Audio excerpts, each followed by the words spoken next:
Hello guys, આજે એક શોર્ટ્સનું sample આવ્યું. બ્રાન્ડે કીધું સેમ આ જ ટાઈપનું માલ જોવે છે મારે. પછી શું બોલાવી લીધા માસ્ટરને. માસ્ટર જોડે ચર્ચા કરી કે આવી રીતે કટિંગ કરવાનું છે. પછી આપણા માસ્ટરે બધું સમજાવીને કીધું કે પછી આપણે આનો ફર્મો દોરીને કટિંગ કરવો પડશે. તો ભાઈ માસ્ટરે એમના અસ્ત્ર શસ્ત્રો ઉઠાવી લીધા અને ડ્રોઈંગ કરી ને લેન્થ કેટલી છે, પછી કપડાનું લેવલ કરવા માટે માસ્ટરે વધારાનો ભાગ કાપી નાખ્યો. પછી આના ઉપર આપણે ડ્રોઈંગ કરવાનું છે. આ કપડા ઉપર હું ભેગો માસ્ટર ભેગો લાગી ગયો. પછી માસ્ટરે બધા ફરમા કાઢ્યા અને એમને ડ્રોઈંગ કરવાનું ચાલુ કરી દીધું. ધીમે ધીમે લેયર કરવાનું કામ ચાલુ કરી દીધું છે.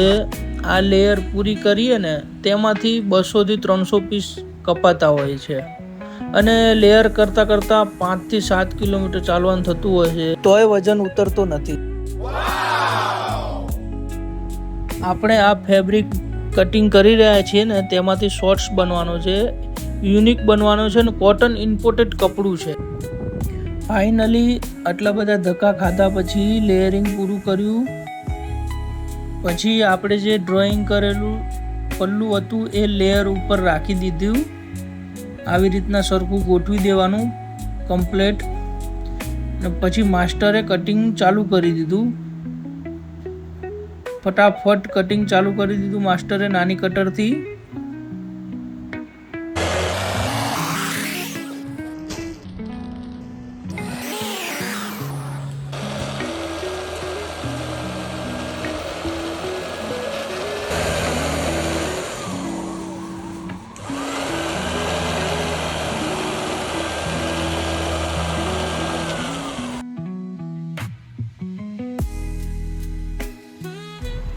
ફટાફટ માસ્ટરે કટિંગ કરી લીધું અને પછી સાઇઝ વાઇઝ બંડલો બાંધી દીધા.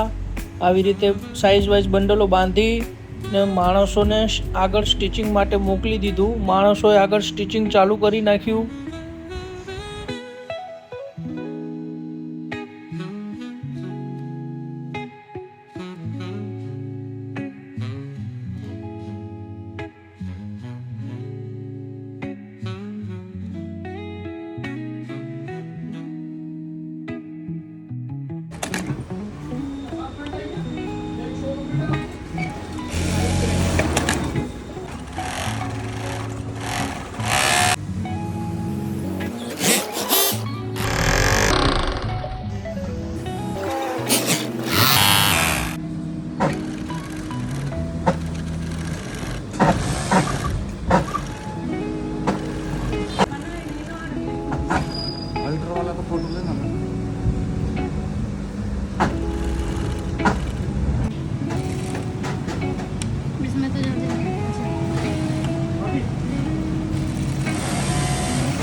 ફાઇનલી પીસ બની ગયા પછી ગેજ બટન બી કરાવી આવ્યા. ફ્લાપમાં બટન ને ગેજ કરાવી દીધું ને પ્રેસમાં માલ ચાલુ કરી દીધો. પ્રેસમાં પ્રેસ મેને ફટાફટ પ્રેસ લગાવીને પીસ રેડી કરીને તૈયાર કરી દીધો.